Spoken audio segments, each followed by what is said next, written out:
So I got asked this question on the gram, and I figure it's probably time to do an updated video on it. So let's do this. Let's talk about ADHD and emotional dysregulation. You may have noticed I'm doing a little series on how, as a neurodivergent, emotional regulation is one of the biggest struggles that I face. And I know I'm not alone. For my 9-year-old daughter, Jasa, it is her biggest struggle as well. In fact, I have a question for you. Be honest.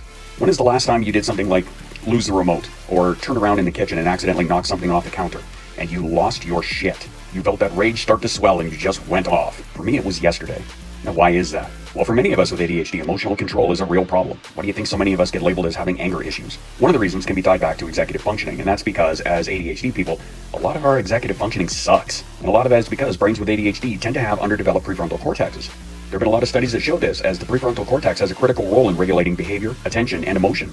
And it's also one of the main reasons that ADHD can be incredibly difficult to manage, and can pose a much higher risk for things like depression and anxiety. But take heed, my young neurodivergent, you are definitely not alone in your struggle.